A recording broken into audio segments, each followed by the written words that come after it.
Hello, fellow residents of Tamriel. It is the Beeve. I have another video. I'm trying to bang these out as quick as possible. I start my new job tomorrow, Wednesday, and I'm just trying to get through some of these because this job is going to inhibit my ability to get some of these videos out. So I'm trying to get as much done as I possibly can. So I'm going with a Magicka Necromancer this time now, and just to kind of not take up a whole bunch of everybody's time, let's just go over the gear starting off. I am using the Maelstrom Lightning Staff with a spell damage and weapon damage enchantment on it. The staff is infused. I am using a Perfected Soria's Lightning Staff, and I need to charge this. And I am using Spell Strategist as well.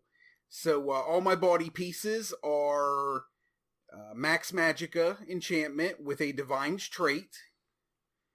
I am wearing 3 pieces of Bloodthirsty jewelry, all with spell damage enchantments on them. My character sheet, on my Maelstrom bar, you're looking at 36,000 Magicka with a 709 recovery. Maximum health of 19,000 with an 800 recovery. Stamina is 10,000 with a 500 recovery. I have my spell damage sitting at 2502 and my spell critical sitting at 42.8. Resistances are 11,700 and 9,600. I have 64 points in Magicka. I am using Disastrously Bloody Mara, which is a max health, max Magicka, and health recovery food. This is going to be found at the Witches Festival that's starting up here in a couple days. I am using the Shadow Mundustone for 19% more critical damage done.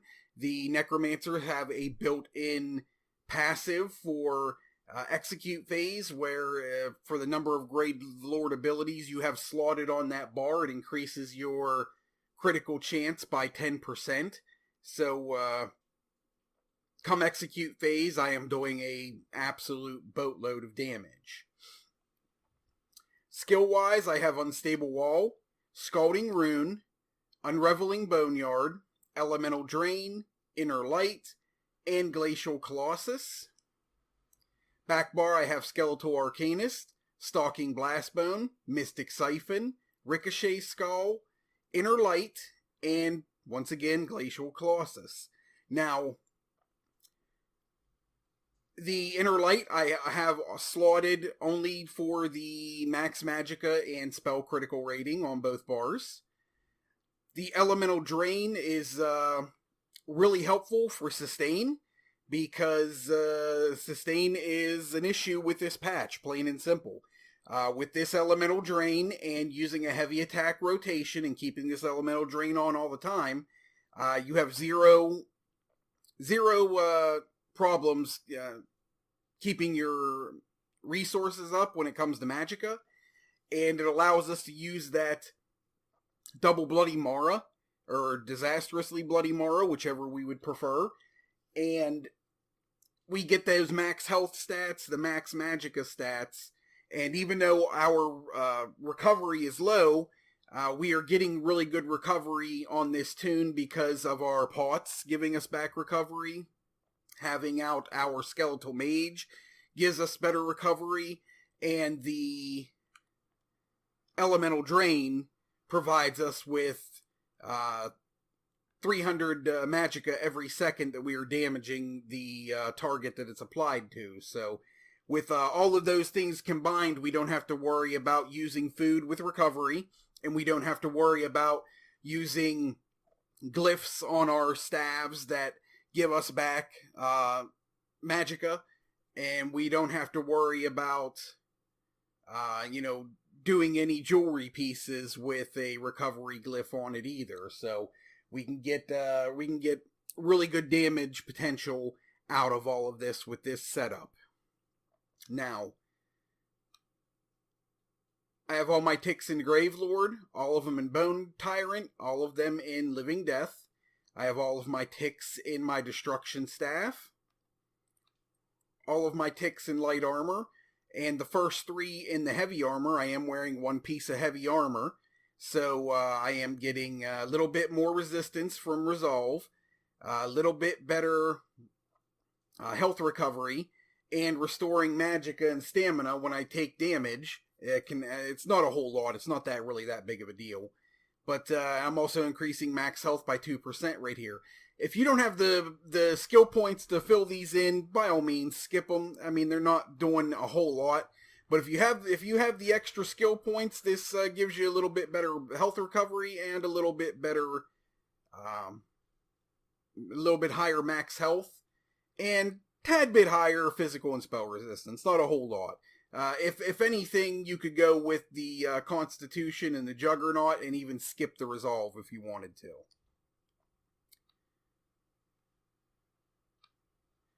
I have Banish the Wicked in my Fighters Guild. I have all my passives filled out in my Mages Guild. I have all my passives except for a couple here in the Sigic Order. I was messing around with this Channeled Acceleration. It does give you minor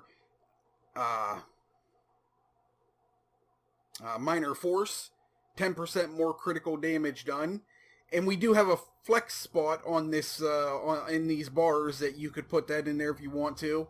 I don't like using it, so I leave it be.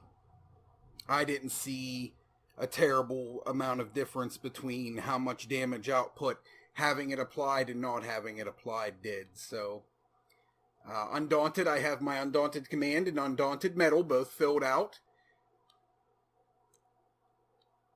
I have all my high health passives filled out, and I have my medicinal use filled out so that we're getting our max duration out of all potions, so we can keep potions up 100% of the time. Champion points, just to go over them real quick: 51 Elfborn, 49 Elemental Defender, 20 in Spell Erosion. I have 19 in Staff Expert. I have 56 in Master at Arms, and I have 75 in Thaumaturge. Normally I'd have like 31 points here, and 56 points here, but I opted out of those and put a little bit more in Master at Arms to get a little bit more damage out of my direct damage attacks. I have a couple good direct damage attacks on this tune, so I wanted to be able to buff that a little bit more than I normally would. And losing that Spell Erosion wasn't a big deal because we get built-in penetration from having out our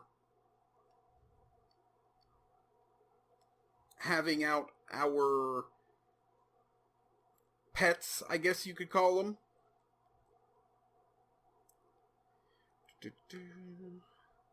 When a Gravelord ability is active, your spell and physical penetration are increased by 1500. So I'm still getting the same penetration I would with my other Mage tunes, and I'm able to put points in a different spot right there, and it works out pretty well, I think.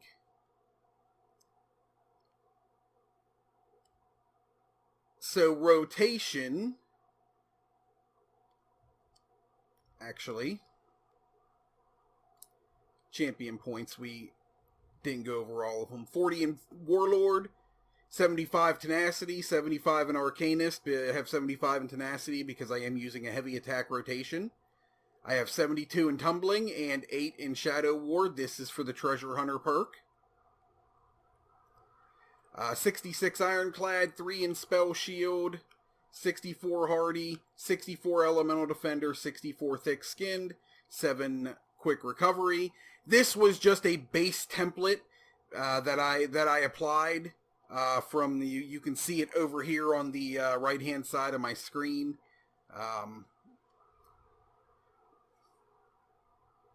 This is part of an add-on that I have. It's a pain in the butt always filling these in, so I kind of auto did that one, and normally I'd have these switched up a little bit differently. Actually, let me show you how I would do this. So let's normally I would have 49 points here, or 49 here. I would have 49 here as well. both giving me 11%. I would have 48 here.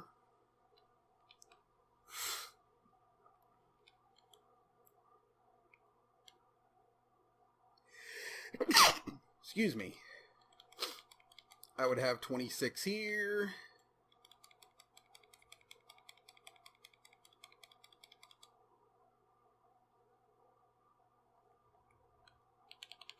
Nothing in quick recovery. I never have things in there. So this is how my normal setup would look. 72 Ironclad, 26 Spell Shield, 26 Light Armor, 49 Hardy, 49 Elemental Defender, 48 Thick Skin, nothing in the red trees. So let's... Oh. Okay, well I canceled it, so whatever. But, don't want to take up too much of your guys' time here, so we're going to go ahead and parse this out right now. So, rotation on this is a little bit, it's for the most part static. It's very easy to do. Before we do anything, we're going to call out our Skeletal Arcanist, and we're going to call out our Stalking Blastbone. I'm going to apply Elemental Drain first, I'm sorry. Then I'm going to call out my Arcanist, call out my Blastbone. Then I'm going to start my rotation. I'm going to light attack Unstable Wall, light attack Scalding Rune, light attack Unraveling Boneyard. Now the reason, there's a reason I do this here, so pay attention to how I do this as well. Now, after that, there is going to be a bar swap, a Stalking Blastbone. I'm going to recall out my Skeletal Arcanist. I'm going to do a fully charged heavy attack. I am going to do another Stalking Blastbone. I'm going to do a Mystic Siphon. I'm going to bar swap and start over. The Ricochet Skull is literally here just for that extra 10% critical damage, or critical chance in the execute phase. This is the flex spot that I was telling you about. If you wanted to put Channeled Acceleration in right here, by all means do so and mess around with it. I hate how long it takes to cast it when I'm in the middle of a parse. So it's one of the things that I don't like about it. I'm going to drop ultimates as soon as I possibly can. Well, I shouldn't say as soon as I possibly can. Even if it's available immediately, I'm going to make sure I get through at least 1 or 2 rotations before I drop it, because I want to make sure all my dots are active when it comes down, so I'm getting the most oomph out of that 30% more damage taken, that major vulnerability that it applies. So I'm making sure that I'm getting the best bang for my buck on that. I'm not going to call it out immediately, because I'm never going to get all my dots down, and it's going to be kind of a waste. So I'm going to go through probably 2 full rotations before I call it out. Now,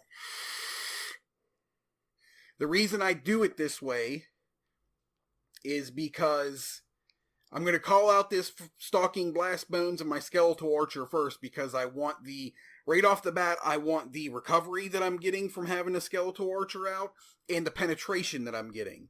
And as long as he's out and I start rotating, I'll be able to call him out before he drops off, so I will keep those buffs up all the time. I'm calling out that Stalking Blastbones first, so that when I hit this Unraveling Boneyard right here, when you cast this on a corpse, it does 50% more damage. That is huge. That is the reason that I have my rotation set up the way that I do. I always got a corpse for my Graveyard to proc on, and I always have a corpse for my Mystic Siphon to proc on as well. That is why I do the rotation the way that I do. It's just a very good use of corpses and getting the most bang for your buck out of your abilities.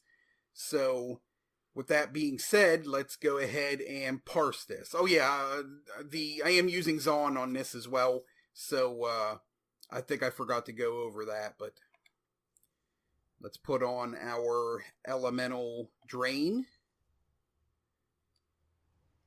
call out things, and get started.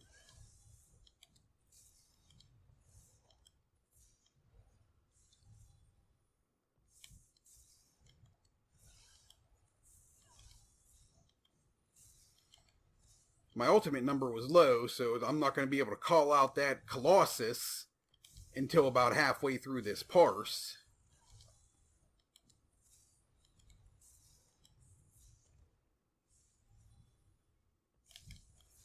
You can see how much Magicka some of these abilities are costing, so it is very important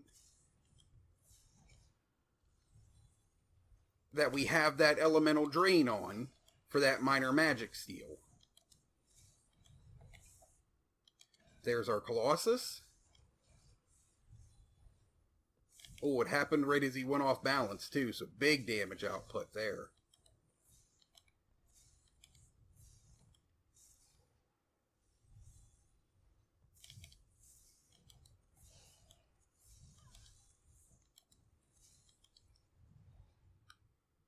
Alright, so that was our parse right there. Let me break this line right here so it doesn't do damage to that. So that was our parse, and we are looking at 44,281. Really good damage output. Really simple to do once you practice it. It's really easy to do. The elemental susceptibility or elemental drain that I'm applying, it's only applied once every 2 to 3 rotations, but you want to try to make sure you keep it up at all times. And the nice part about this ability is that it's very easily animation canceled. Like, there's how the animation normally looks. Now, I can apply this and bar swap right off it, and it works. It's just instant. So you can animation cancel that, so it's not costing you really any extra time, but maybe a half a second during your rotation on the rotations where you have to apply it. So you're still able to get back, put up your dots before they fall off or right as they're falling off, and keep that DPS up and not get any gaps inside of your DPS. So, I threw a Ricochet Skull. Now, unfortunately, I am using Soria, or Sioria, however you want to pronounce it. It's not the best gear for when you're in a dungeon, and I understand that. Sometimes you can't stand in that boon, sometimes you lose the stacks, and that sucks. This is the highest damage output that I've got with this build. If you were to switch out, one of the things that you could do with this is you could put on Mother Sorrow with Spell Strategist and get it equals out to about 2,500 less DPS. You'll still be right around the 40-41k mark, and if you traded out your if you do overland sets like I do on my Sork, if you were to go with like Necropotence will work with this, but Crafty is just as good, and you don't have to have your pets out. You don't have Necropotence will work, but you will have to call out your Mender or whatever, or your Skeletal Arcanist, and then bar swap and let your Magicka fill back up before you start the fight. Otherwise, you're going to be starting with lower amounts of Magicka right off the bat. You won't be starting at a 100% bar, which it's not really a big deal, but it could end up being a problem. If you used Crafty, you'd get about 500 less max Magicka in the process, but you wouldn't have to worry about having out your Arcanist or whatever to get the bonus. If you were to go with either one of those sets and Mother Sorrow, this build will pull about 40k. So you will lose a little bit of damage output with it, but it still has the capability of being a 40k build. So if you just wanted to go with overland sets that were very easy to get, the Necropotence and or Crafty with Mother Sorrow is still a very good option for this. It's just not the most damaging option for this. For the shits and giggles of it at this point, let's go ahead and do a 6 million parse so you can see what the sustain is like with a 6 million dummy.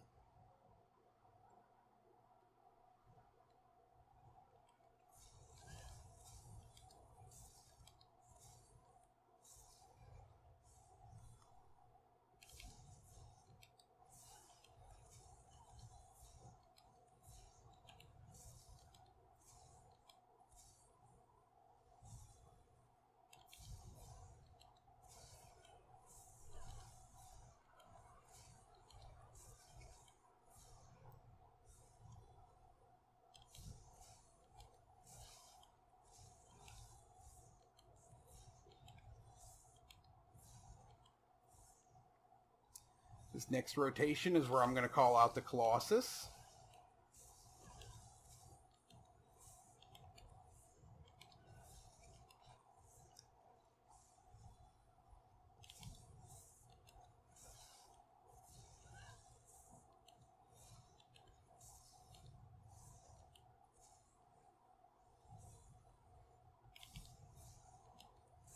As you can see, not having any Magicka sustain issues, and I'm not using a recovery food or drink.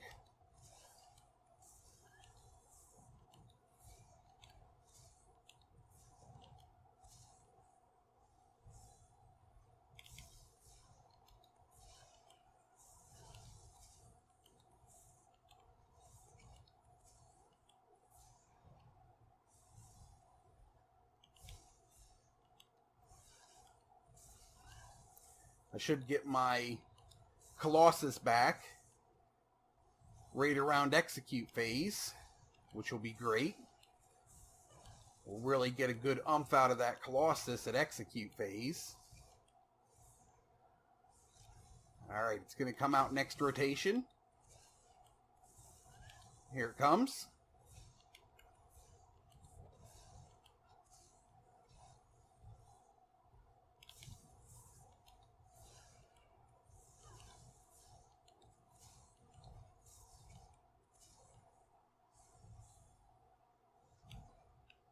And there we go. Almost identical numbers. 44,146. The parse before was 44,281. So, very consistent damage output. 44k. This particular build on the Trial Atronach over here, I'm not going to bore you with going through how long that takes, but this will hit in the 67 to 69k range. I had it break 70k one time, and that's still good damage as well. Don't get hung up on the fact that with the numbers that you're hearing right now, because those numbers are long gone with this coming up patch. Trust me. Right now on the PlayStation servers with the update that's on there right now, update 23, I got a stam tune that I can hit. I've hit 96k with it, to be honest with you. Normally I hit between 90 and 92k with it. On this, on the patch here, on that's upcoming, I get about 69 to 72 or 71k with it. When I switch it up and go back to how I like to do it with the with a two-hand and not using the Maelstrom dagger and axe, and using a master's bow, that's kind of what the meta that a lot of people have seen anymore. And they're not wearing monster helms; they're just wearing, they're still getting a 5-piece bonus from both sets, and they're just not wearing a monster helm, and it was outperforming last patch. It's not anymore. So that setup right there, actually, from when I've parsed it out many times, has done a little bit less damage than the way that I used to do it with using a Stormfist helm and using the two-hand instead of a dual wield. So my two-hand seems to do better. So my Stam Necro is going to go back to being a two-handed bow build. So I'm kind of excited about that, to be honest. But I don't want to bore you anymore, guys. Sorry I got talking right there. But this is the Magicka Necromancer build that I have. As you can see, sustain is just fine as long as we're using that minor magic steel. If you are in a group with somebody that's already applying it, if a Templar has an aura that they're putting out and supplying it, or if they're using elemental drain themselves into supplying it for you, that is another thing that can become a flex slot at that point. You could put channeled acceleration in right there if you wanted to. You could put anything in there. You could put another Gravelord ability, so you're getting a better critical rating on that bar. The possibilities are endless. But I'm not going to bore you anymore, guys. Thank you very much for tuning in. I appreciate it greatly. If you have any questions, type them down below, and or get a hold of me on PSN or in the guild or whatever. But I appreciate you guys sticking it out. If you like this video, please give it a like, and let other people know that we're making videos and trying to help people out. I would greatly appreciate that. I like being able to help people. But that's all I got, guys. Take it easy.